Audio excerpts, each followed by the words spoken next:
So let's dive into the first trend, which really has to do with the fact that companies are targeting their leadership development efforts at a much broader and more diverse group of employees than ever before.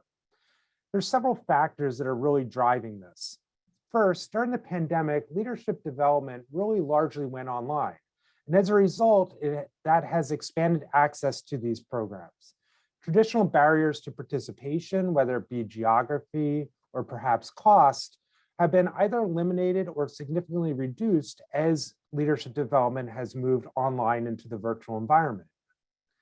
Second, ongoing labor shortages have created an acute need to both diversify and also deepen the leadership bench.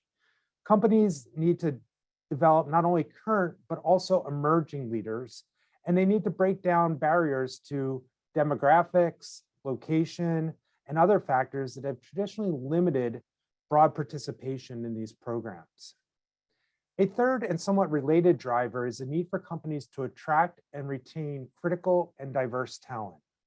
Strong and inclusive leadership programs can help companies to pull in or attract key talent in a very tight labor market, and it can also help them to ward off other companies that might be trying to poach their best people.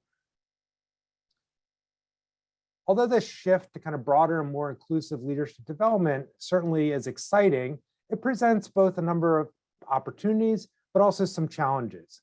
One clear opportunity is for companies to support these efforts by doubling down on programs targeted at underrepresented groups.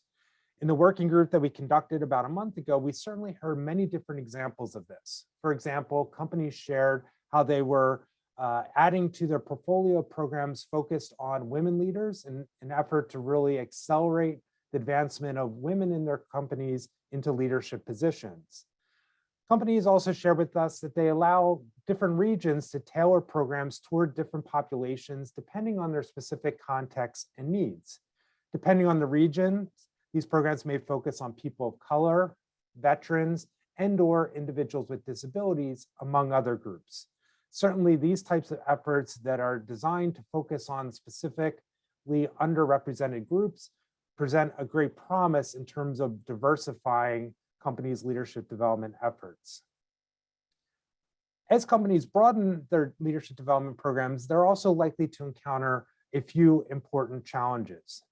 The first challenge is that it's really important to rethink the capabilities that leaders need today and what those capabilities will look like depending on the leader's level in the organization, as well as their specific function, and other contextual factors such as their geography or location.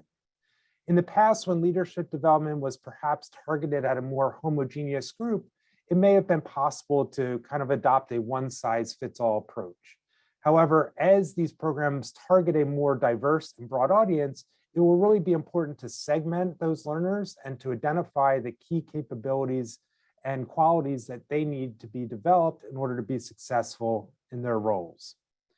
Similarly, it'll be critical to identify the best way to deliver these capabilities. I think certainly with everything moving online over the last few years, we've become comfortable, or at least more comfortable, with kind of learning through this kind of virtual medium. That being said, I think there's a recognition that there will be times and places where in-person learning is necessary. So it will be critical for companies to really evaluate when in-person is needed and when virtual learning is probably good enough, and to segment programs based on those different delivery modes. An interesting trend that we heard at the working group was also the implications of the rise in internal mobility that companies are seeing. Companies are sharing with us that employees are moving much more rapidly, much more quickly, and at much kind of higher levels into new and different roles within their organizations. Sometimes that has been driven by the company, kind of repositioning employees during the pandemic as certain businesses maybe thrived and others experienced challenges. But also in the current labor market, we're seeing more employees kind of take control over their careers and ask to be moved into different positions based on their preferences and career development goals. On the one hand, this increase in internal mobility can help to support companies' development agendas by exposing employees to a diverse range of experiences and opportunities that can help them build key capabilities. However, it also presents a challenge in the sense that companies today need to be preparing employees not only for that next role, but they really need to be thinking probably about those next 2 to 3 roles, given that those roles are going to come much more quickly and sooner in employees' careers. Thus, the kind of planning process needs to be a little bit kind of forward-looking in terms of the number of roles that we're preparing employees to handle as we put them through these development programs.